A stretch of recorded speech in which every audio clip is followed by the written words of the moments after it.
What is up, beautiful people of the internet? Welcome back to another episode of Powerlifting Progress with Patrick while he's pooping.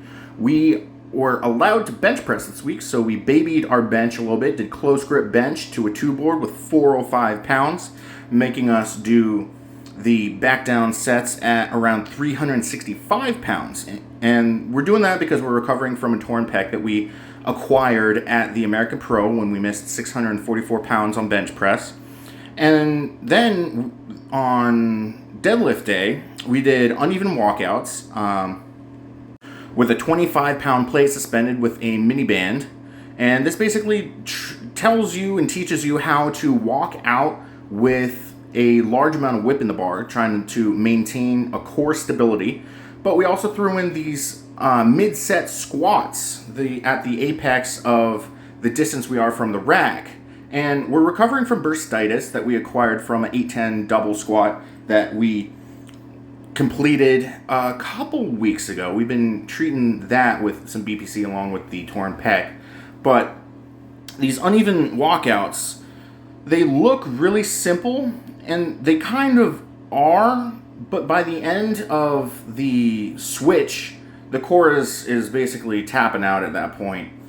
Any sort of increased weight, any sort of distance that you get the plate from the hub of the bar is going to make it vastly harder. The lighter the band, the harder. The more the weight, everything makes it harder. So we're recovering from the bursitis in my right knee, and my PT this week, Dwayne Kyoto, gave me the okay to start moving the knee around a bit more. We've been babying the knee extra deeply, so we threw in the squats in these, and my coach, JP Price, saw this video, and he was like, why are you doing this in your walk-around shoes? You should be in your squat shoes. You should be treating every single squat, every single mechanically similar movement that you are accomplishing in the realm of powerlifting.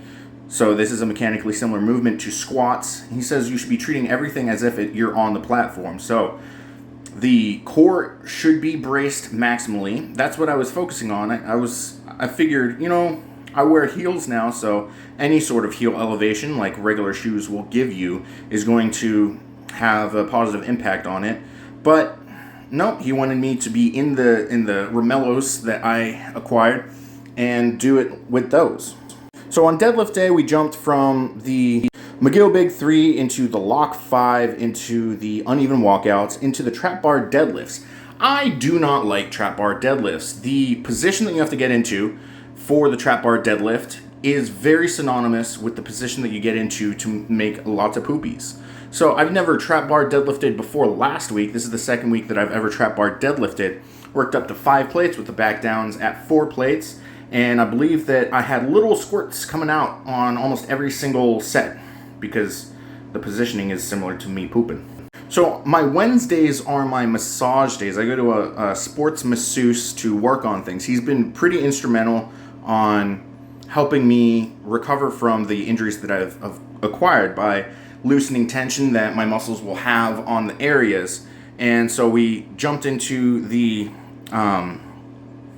kettlebell pause squats 30 seconds each because it is beneficial to do most of your stretching after you do a masseuse massage session. So that was what that clip was. And then this is the squat replacement day. We did the McGill Big 3, the core shell, the side plank, and the bird dogs. And then we went into the Lock 5, which is the clamshells, the planks, side planks, shoulder taps into the leg extension thingy on the belly. And I put on these Romellos for the squat shoes that coach wanted me to have on, and we treated this as if we were squatting 800, 1,000 pounds. And my approach to it was the first couple steps that we do is like a walkout. We're learning to walk out with over 1,000 pounds because the band going on and the whip of the 25-pound plate on the bar simulates the whip on a bar when you're doing 1,000-pound walkouts.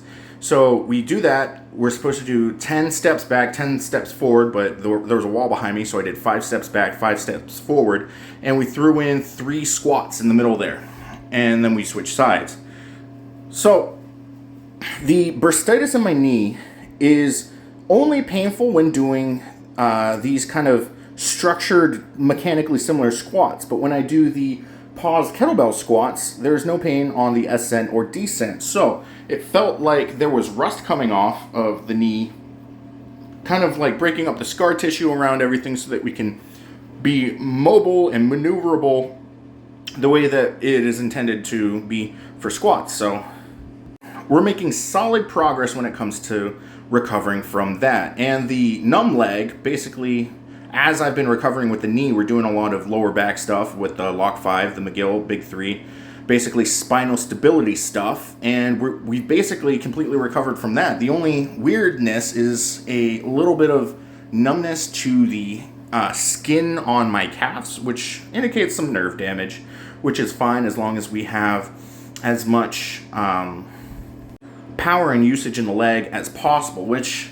there doesn't seem to be any drop off there. We're not going to end up like Joe Sullivan not being able to bench 585 after he had that bar wrap around his pec. So we on the squat replacement day, we basically did an every other, where we did the uneven walkouts and then jumped into these kettlebell squats for pause. Basically get as low as possible, hold it, and focus on the center of gravity on your foot, making sure that you are way beyond parallel so that your body gets used to that. You stretch and you basically learn how to be mobile in your hips and your ankles. It also helps recover from bursitis. My wife had bursitis and her MMA coach had her do very similar things. And then lastly, we had a bench 2 replacement day where we did floor press at 315 and then these double banded overhead press. And my overhead press is laughably weak, so we only worked up to 225s on each side. So thank you for watching. My name is Patrick and we are recovering from multiple injuries. My next meet is the Pioneer Open USPA in South Padre, Texas. Stay tuned while we recover for that. Weekly videos and analoging our progress and strength development as we approach this meet coming up. So see you next time. I'm gonna go wipe.